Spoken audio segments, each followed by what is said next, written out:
Hello, you're listening to Ready, Set, Go Real Estate Investing Podcast, presented by Brandon Elliott. This show will be going over all aspects of real estate investing and is intended to educate, motivate, and prepare you to take action on your first or next real estate investment. For more information, please visit BrandonElliottInvestments.com. Thank you for listening and enjoy.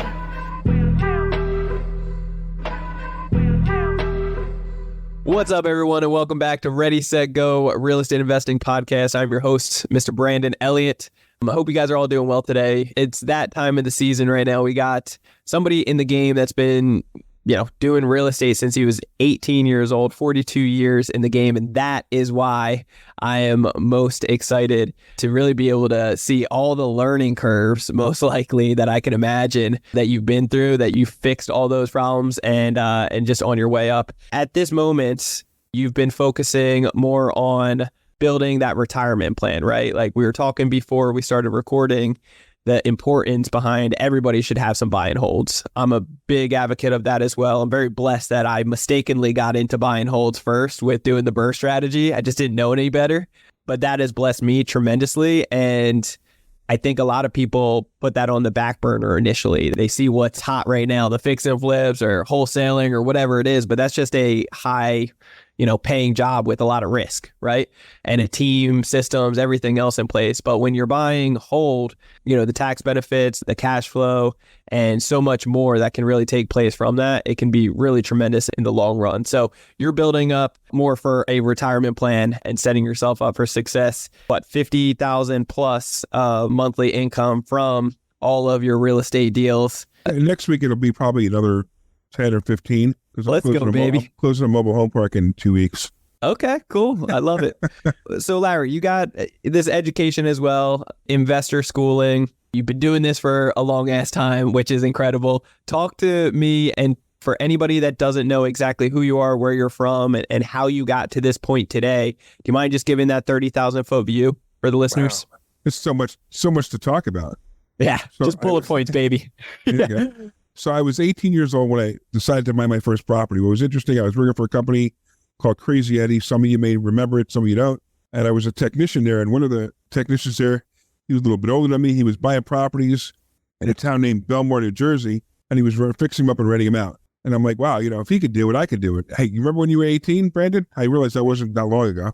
But you remember how smart you were when you were 18? Yeah, real moron. I could see it with my nephew. And, right? Exactly. Yeah. So me, I knew everything, right? So I go and I figure out I'm going to go buy my first property. And the funny part was I was actually at a local gym. And at the time, 42 years ago, like if you went to the gym now and you wanted to ride the stationary bike or elliptical, what would you do to entertain yourself? I would probably be on my phone, right? Yeah, right. Exactly, right? Yeah, but back then, maybe a book.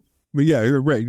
Right. It's funny, like 42 years ago, you had to read a book, right? Yeah. So I go to the gym one day and I forget my book. So in the front of the gym, they had these books called the real estate book, which is funny because, they used to be really thick. All the listings of all the real estate stuff was in these books. And that's all there was. There was no computers. There was no nothing. So I grabbed that book and I started flipping through it, and I find this house in Easton, Pennsylvania for $26,500 for a 2-family house. So now, this Easton, Pennsylvania, turns out was about an hour and a half from my house. I had no idea where this place was, but I called the real estate agent. I said, show me the house. So I go there. She shows me the house, and I end up buying that house with absolutely no money out of my pocket. I learned how to do it, and I was making a positive cash flow of about $200 a month. And then I made the biggest mistake the very first biggest mistake I ever made in my real estate career about a year later when I sold the house for a 50% profit. Yeah. Right? I thought that's what you were going to say. Yeah, right. I started doing buy and holds for quite a while, and you must remember 2006, 7, 8. Were you were you in 7th grade then? No, I was graduating high school in 2008, but in my area and just, I grew up in New Jersey, South Jersey, and I was just totally ignorant, grew up American poor. So very blessed, but still had no idea that we were in a collapse or a crash, had no idea. That's great, right. So, but here's what happened in 2006 and 7. I was buying properties, I was making money, I was making cash flow, I was doing everything right. Yeah. And all of a sudden, because I've been doing it for a while, that's about 20 years into my real estate career. And then there were people that were buying houses, I don't know, let's say for $100,000, and 3 days later they were worth 150, or at least so they thought, right? And the crazy part was, I said, well, I must be doing something wrong. So I had this great strategy of buying properties the right way, paying for them the right amount of money, making sure that the rent paid them, paid the properties. And then I decided to change my strategy to something called the stupid and greedy strategy. Yeah. So I started buying houses in 2006 and 7 that didn't cash flow, overpriced houses, just ridiculous deals. So come 2008, in 2008, I actually owned $3.9 million worth of real estate. I owned about $3 million on it, which isn't bad, right?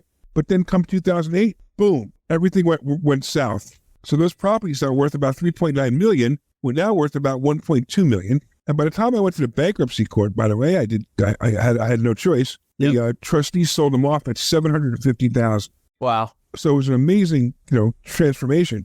So come 2008, I'm broke. I have no money. I have no properties. And I decided I wanted to get back into real estate. Now, I can't go to a bank because I had a 420 credit score. So I started learning techniques such as how to buy properties with absolutely no money, using private lenders, buying properties subject to the right way, not some of the ways that some people teach it now, which is a whole other argument we could have. Yeah. But doing all this the right way. And then I realized all of a sudden I owned a whole bunch of properties again, and I was making some great cash flow. So I actually retired. If you want to call it retired, I mean, I just stopped working in a normal 9-to-5 job about 8 years ago, maybe 9 years ago. I don't know what it was. Yeah. And everybody listening going, oh, I can't wait to retire. I can't wait to retire. Let me tell you something right now. Retirement is the most boring thing you'll ever do. So I couldn't stand it anymore. So then I started teaching people how to do this. And I ended up opening a school. I had a property that I had empty. It was a commercial building. I had it empty. I turned it into a school called Investor Schooling. This is it right here. And What I do is I actually teach people how to invest in real estate, how to invest in the stock market, how to make more money, how to pay less taxes, how to set themselves up to never have a problem like the one I had. Because honestly, if anything happens to me right now, I don't own any of my properties. All my properties are in trusts. They are not in LLCs. And anybody putting properties in LLCs is still an amateur.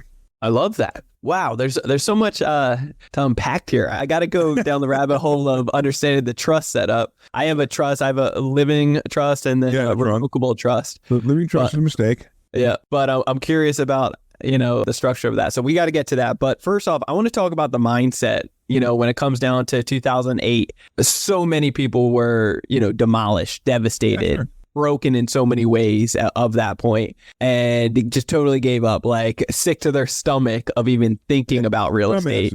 Dumbass. Yeah. Why not you though? Like, I had a plan, man. This was a business decision. I looked at the numbers. I said, there's no way I can ever recover from this. So I'm going to make this business decision. The very next day, I actually went to a car dealership and bought a car and financed it. You know why?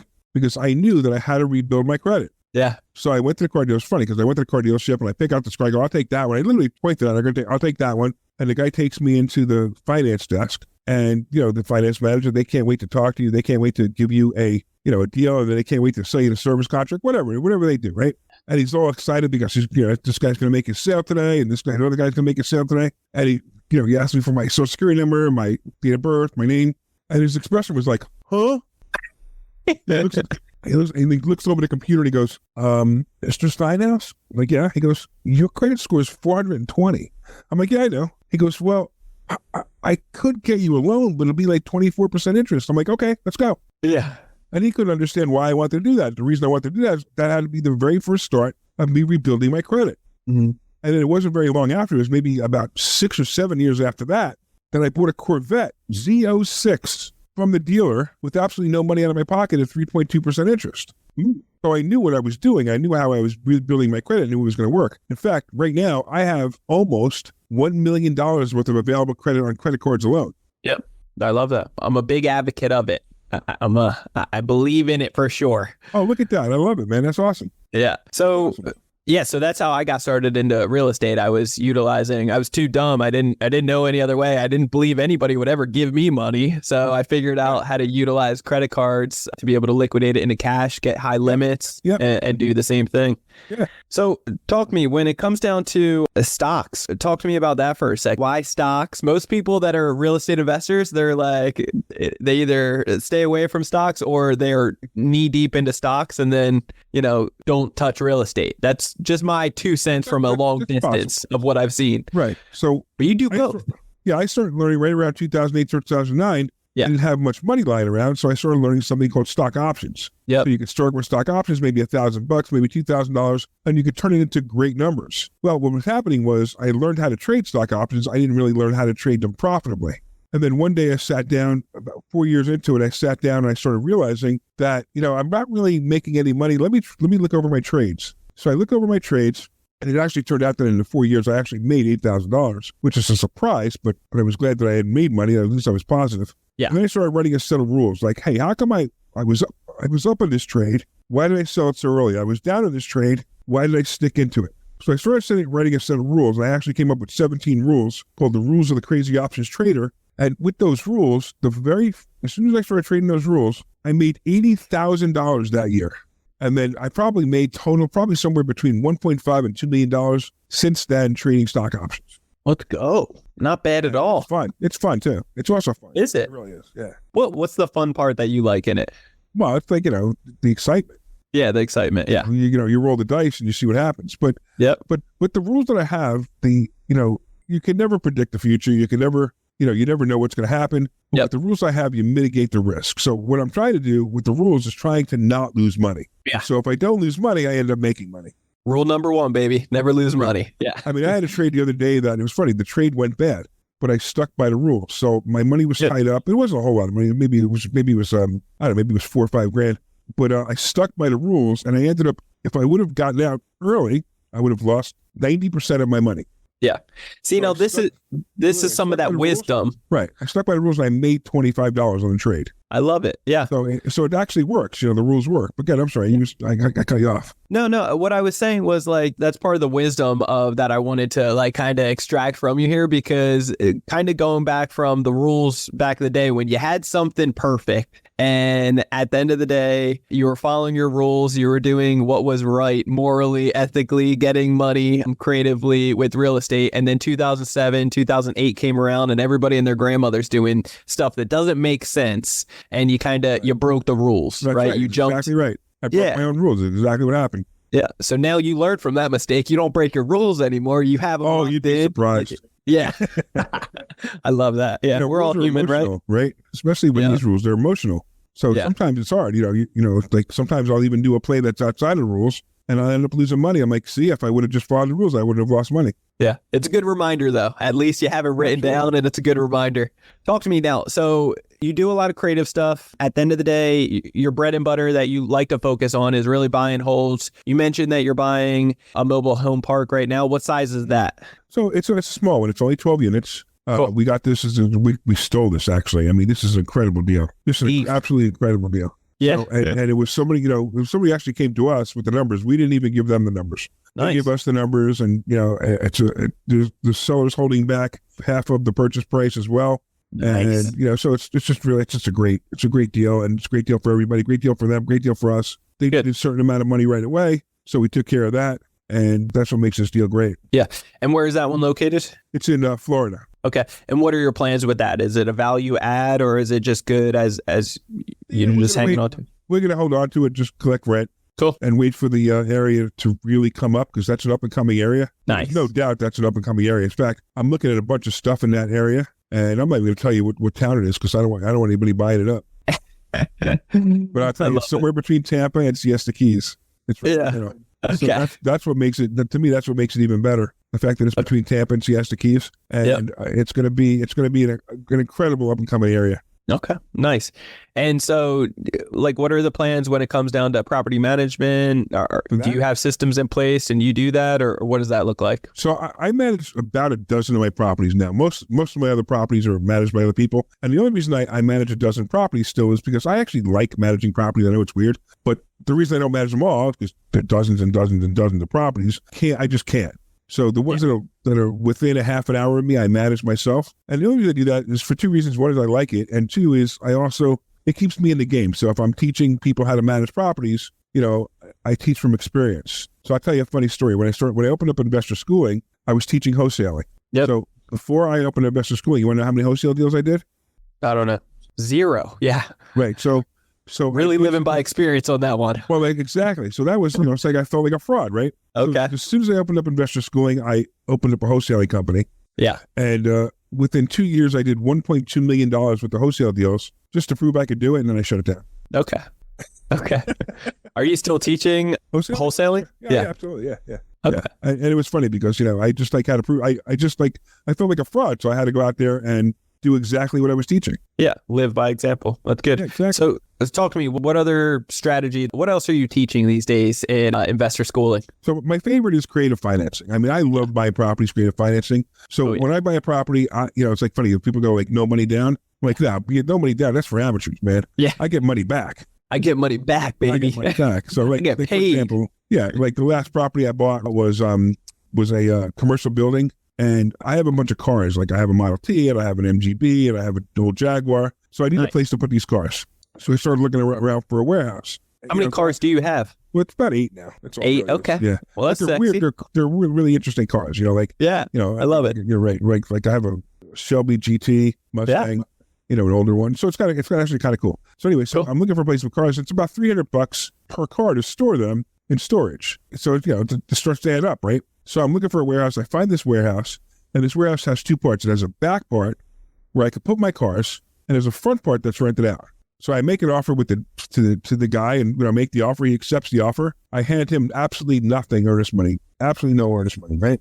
And we go to closing. I walk in there with absolutely no money, no check, no nothing. I leave closing with $13,788. I put that in my pocket, and I still make about $250 a month off the front of the building. Yeah. And I save all that money on where my cars are. So come on. That's how you buy houses. That's how you do it. Yeah. I love Absolutely. that. So what would you recommend? Because a lot of people get caught up on the front side, the cash, but if You're almost thinking the wrong thing. Yeah, it's a wrong mindset. So instead of focusing on the cash, you focus on the terms. And there's many different. No. You're still amateur too. Okay, well, break it down to me, baby. What do you got? Flat out. You ready? Yeah. Flat out. Forget money. Find deals. Forget money, find deals. Yep. That's it. Find it. This is what it happens to me all the time. They look at me. I'm not going to find a deal until I have the money. Well, how do you know how much money you need if you don't have a deal? That's true. Yeah. Then what are you going to do? You're going to tell your friend, hey, if I find this is the typical conversation. Hey, Brandon, listen, Brandon. If I find a real estate deal that's a really good one, will you help fund it? Yeah. Then what do you It's say? horrible. You're going to say yes, right? Why not? Yeah, There's two things. Number one, with an attitude like that, obviously I'm not going to find anything. Yeah. On top of that, right? You're like, yeah, I'll just say yes because you're my friend. Sure. So yeah. Then Keep it moving. Then he looks in the MLS and goes, hey, Brandon, I found this deal. This house is worth $300,000 and I could buy it for $295,000. Isn't that a great deal? What are you, an idiot? Yeah. So that's what pretty much happens with the way most people think. Stop thinking that. I'm going to tell you right now, if you find a good deal, the money will find you. Yep. Every time. Yep. You can't be shy about it. You got to let other people know, like, hey, I got a deal here. Right. But yes, it will find you. I mean, I have people fight over lending me money. Yep. That's the best. And sometimes I have to say no to somebody. Say, listen, I promise you the next deal. Yep. And then I call up and say, listen, I got a new deal. This is the deal. I promise you the deal. So here it is. Do you want it? Yep. And then they're like, yeah. Thanks. Then you have the problem. It's funny because then you have the problem where you pay a lender back. And the lender gets mad that you pay them back. Yeah, they're like, no, just can you hang on to it? Can you do it again? Just hang on to it. Yeah. Right.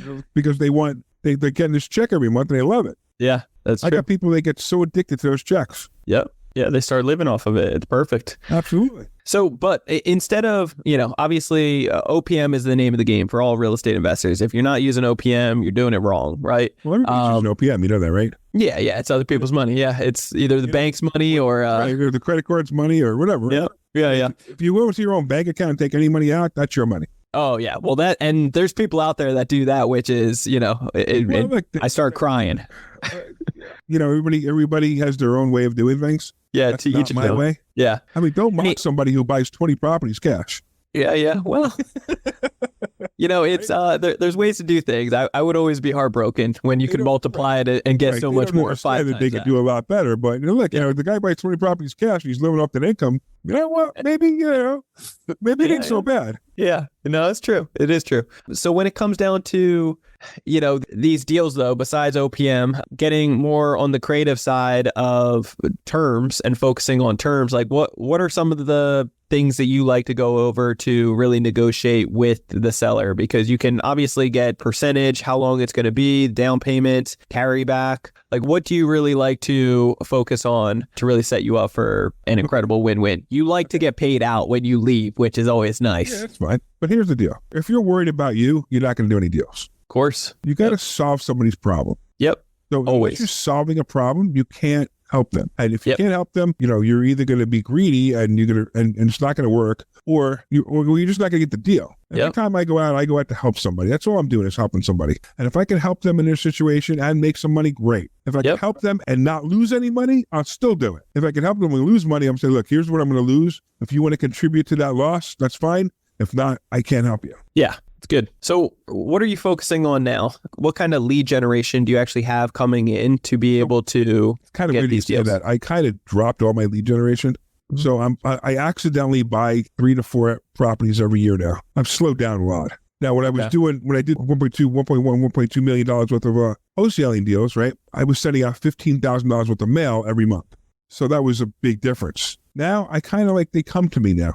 People come to me. Some people come to me with deals and say, hey, do you want to partner on them? Some people come to me and say, hey, I got a house for sale, or my friend has a house for sale. Can you take care of them? And that's what I'm doing now. I don't need to. I'd love to. It's fun. But I don't need to buy anything else to live the rest of my life better than most people will retire now. Yep. In fact, my students joke. I said, if I closed investor schooling, I'd make more money. And the reason is because if I close investor schooling, I'd have more time to lead generate. I'd have more time to look at more properties.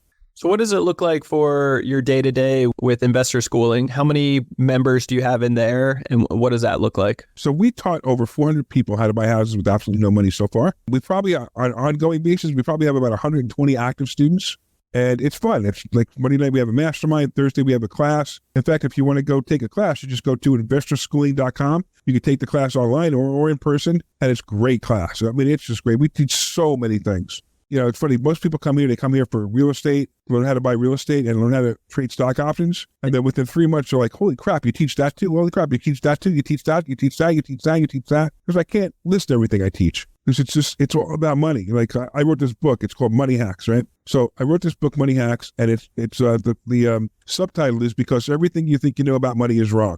And this is really the 50-foot overview of what we teach in investor schooling. Everything from how to buy cars the right way, how to take advantage of, things like government programs that are you're supposed to be taking advantage of. I'm not saying illegally, I'm saying legally take advantage of. Yeah. So Obamacare, I mean, most people don't even know how Obamacare works. They don't even know what it is, to be honest with you, which is the funniest thing. Because Obamacare is actually one of the greatest things that's ever happened to a small businessman.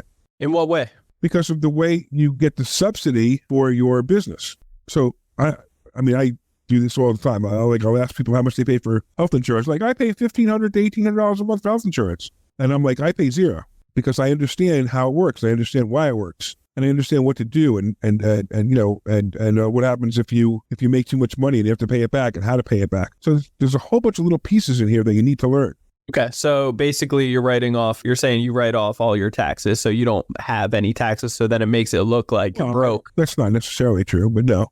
See, you don't know anything about Obamacare. You totally get it. You get a subsidy up to... Well, educate me. It's just it's a lesson in itself. It would take up more time than this entire webinar or this entire podcast. But I'll tell you what, part of it's in my book, and you can always go to investor schooling, learn some stuff there. It's just a lot of pieces that I have to show you to make you understand it. But the most important piece is the fact that, as a small businessman, you can't predict what you're going to make. So if you have the possibility of making $30,000 or less, then your premium is zero. If you make over $150,000, it's actually $162,000 at the end of the year, you'll have to pay back your subsidy. But if you tell them you're going to make $160,000 a year, right, you don't get a subsidy. But what happens if 3 months later something bad happened to you?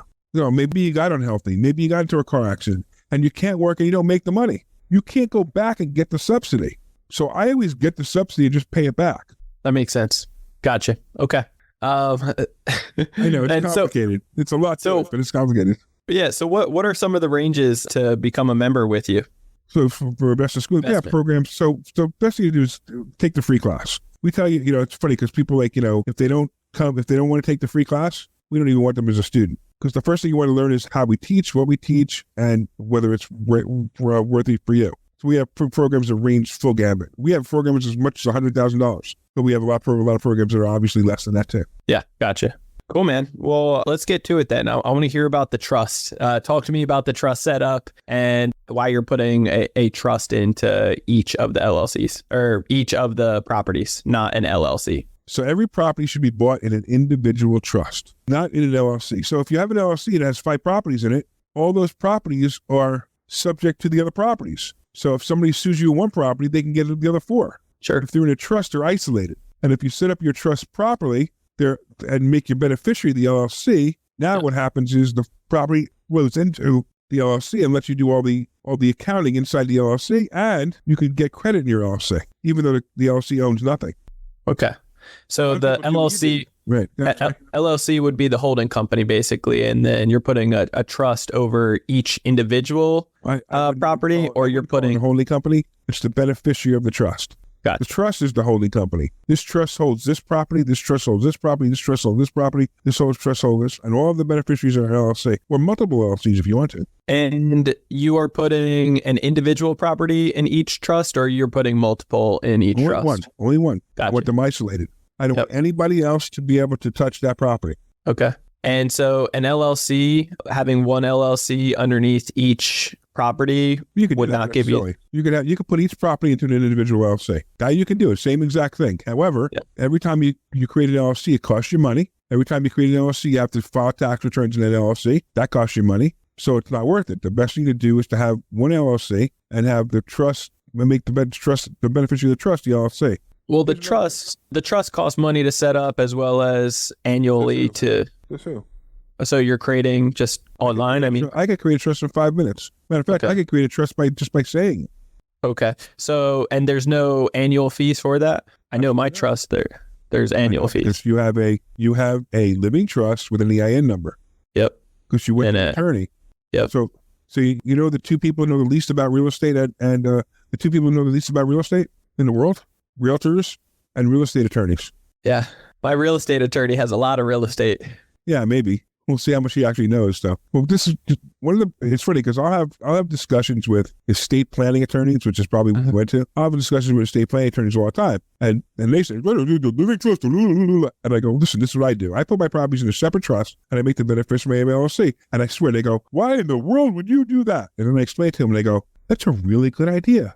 I'm like, "If it's a really good idea, why aren't you telling your clients this?" And then as far as my properties go, the income and expenses, they're all held into another, like a real estate holding company, LLC. So, so all the ones that are holding all my properties, I'm not paying any taxes or filing or anything because it's just a through entity. How many properties do you have in one LLC? One in each one. You have an LLC in each property? Yep. I'm sorry, you have a property in each LLC? Yeah. Is this a serial LLC? No, it's not. Okay. Individual. Okay. Yep. So you're not paying money to create these LLCs. Each one of them doesn't have an EIN number. No, they do. So Inc. file, it's like $200 to $300 one time. Each year. One time. So what happens at the end of the year? You have to file a return on an LLC. No, it's a through entity. Yeah, it's a pass-through entity. Okay. Yeah. Are you sure it's not a serial LLC? It might be a serial LLC. No, it's not. No, we wanted to stay away from that because it's really only good in like Ohio or certain other states. It's not going to help out. Six states. Exactly. Yeah, I have properties in Arizona, California, Ohio, and New Jersey. And so you're passing through all your LLCs to your personal return?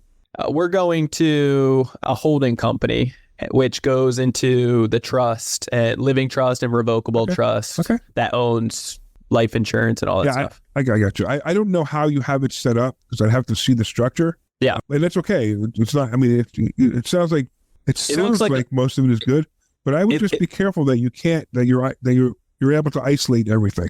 Yeah. It looks like a mafia chart almost. Like one of those. I know. I draw them. I talk to people about them all the time. Look, more power to the people who create that stuff. I don't think it's all that necessary. I mean, I think it's necessary when you have, $50 million or $200 million or $1 billion in assets. It's definitely necessary. But I have 5 million, 10. Okay. Yeah, I have 8.5 million. So we started trying to get our shit together last couple years, and I feel like we're getting there. You're preparing for the future. That's fine. Yeah. Just in case. 8.5, I don't think you need it, but that's fine.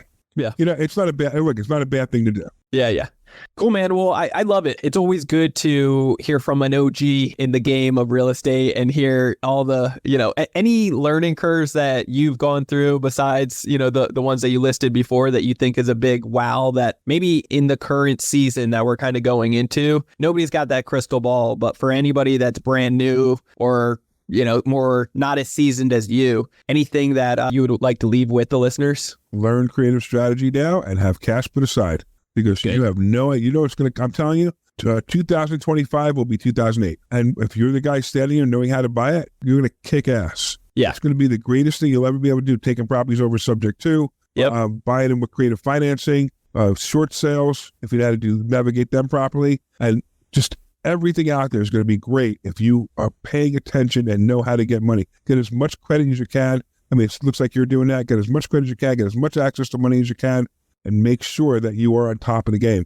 Yeah, it's so good. I can't stress this enough. I truly believe that you should get into real estate now. If you didn't get in yesterday, get in today. Don't wait till tomorrow or the next year when interest rates go down. If you can make money on a deal today, which you can, then let's say the interest rates go up, you've already locked in, you're saving yourself. If interest rates go down like they're projected to next year, then you can cash out, refinance. But know this, when the interest rates do go down, it's going to be a buying frenzy. Everybody's going to come in that's been waiting on the sidelines that can start affording it. But then everybody's going to be bidding up the small little supply that we have on the market. So the prices are just going to go up crazy. So if you can understand creative real estate and really start deep diving into that today, and whatever you got to do to get your foot in the door today, it's going to set you up with truly generational wealth and the longevity of things. You haven't been through your first recession yet.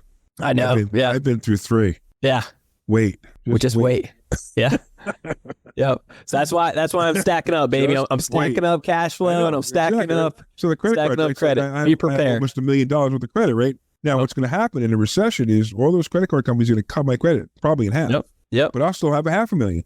So this is why you got to get as much credit as you can now, because when they cut you off, you have it. You also want to. It sounded like you were using whole life insurance for independent banking. Yep. You want to make sure you have whole life insurance policies. And here's the craziest part. You want to borrow all the money out of it, and then you want to, don't repay the money, overfund it, and make the loan bigger. Yep. You want to make these loans as big as possible, because here's the really weird part. If you get into trouble, you put that money back into the policy because you repaid a loan, and the government can't touch that money, and the bankruptcy can't touch that money, and creditors can't touch that money, and now you hid your money right back into a place where it's legal to hide it. Yep. So you're protected. Yeah, which is good. I got 3 policies right now and I'm looking to get more. So it is one of those things. Excellent. Well, Larry, I appreciate you greatly, my friend. Thank you for making this happen and jumping on and giving back to the audience. How can anybody listening actually be able to reach out to you and be able to hear more about what you got going on? So probably the easiest way to find me is contactlarry.com.